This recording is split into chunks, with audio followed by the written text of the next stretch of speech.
Wir hatten mal wieder große Pläne und haben uns mal wieder ein unischwarzes Auto in die Halle geholt. Das wollen wir euch in diesem Video zeigen und ich kann wieder nur vorwegnehmen, es war mal wieder alles anders als geplant. Ich würde sagen, wir zeigen euch mal, wie der Wagen vorher aussieht, dann werdet ihr verstehen, was für eine Herausforderung hier gewartet hat.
Wir sind jetzt fertig mit der Wäsche. Der Wagen ist gründlich gereinigt. Ihr habt gesehen, wie er vorher aussah. Das war echt ein Graus.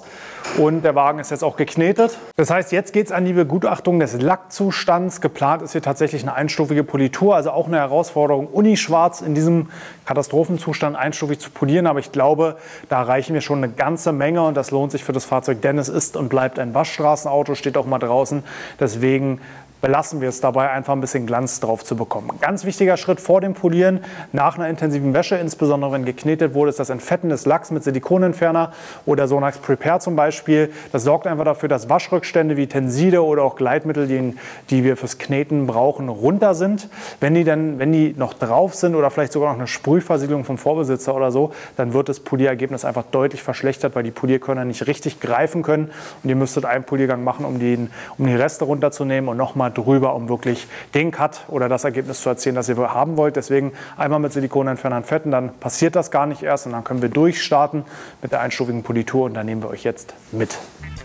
Weil ihr immer wieder fragt, welche Produkte wir verwenden, es sind alle unten verlinkt. Konkret Sonax X0406. Rupes Duetto bzw. auch teilweise eine kleine Maschine und ein burgundifarbenes Pad, in dem Fall von SafeShield. Wie gesagt, alle Produkte zum Nachkaufen und Nachmachen unten verlinkt. Und jetzt geht es Vollgas ran. Testspot war schon erfolgreich, wird, glaube ich, ein schönes Ergebnis. Das werdet ihr aber gleich sehen.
Und wem alles hier zu schnell geht in so einem kompakten Video, dem kann ich wärmstens folgende Dinge empfehlen. Nummer 1, 7. Mai 2022, Detailing Convention in Einbeck.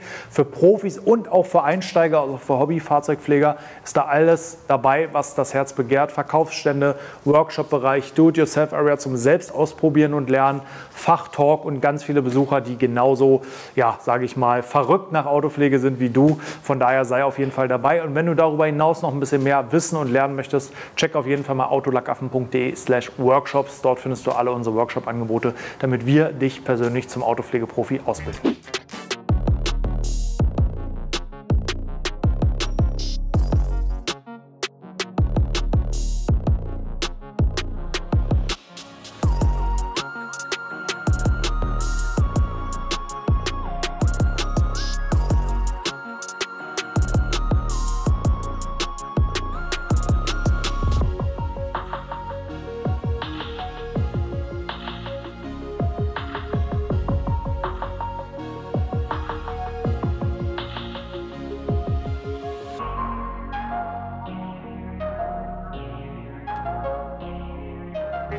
Die Transformation ist aus meiner Ansicht absolut geglückt. Also wir haben hier natürlich eine ganze Menge drin in dem Lack, aber ich glaube, das Vorher-Nachher kann sich wirklich sehen lassen. Und damit ihr euch das nochmal genüsslich reinziehen könnt, packen wir euch jetzt ein paar Bilder rein, wie das Auto vor allen Dingen nachher aussieht. Ich finde, es ist wirklich viel bei rausgekommen. Wir haben echt eine Glanzbombe hingestellt und ich glaube, der Besitzer, die Besitzerin kann sich über das Fahrzeug innen wie außen freuen und hat jetzt wieder eine Weile Freude an dem kleinen Flitzer. So, das war ein umfangreiches Projekt. Insgesamt kann man sagen, mit der Lederaufbereitung, Innenraumreinigung, Lackpolitur und eben der Lackversiegelung mit Pulimer-Net-Sheet waren es 3 Arbeitstage plus. Also lass es ein bisschen mehr gewesen sein. Wir haben hier und da zu zweit gearbeitet. Also sagen wir mal 3 bis 4 Tage Gesamtaufwand. Man hätte natürlich aus dem unischwarzen Auto auch mehr rausholen können, aber angesichts der teilweise Rostspuren, teilweise Kratzer, die durch sind, Dellen und so weiter und so fort und vor allen Dingen des künftigen Nutzungsverhaltens, Draußenparker, Waschanlage, haben wir gesagt, das passt, denke ich, ganz gut. Genießt noch ein bisschen die Bilder. Ich danke euch fürs Zuschauen. Wir sehen uns beim nächsten Mal. Abonniert den Kanal und drückt die Glocke, um kein Video zu verpassen. Bis dann, haut rein.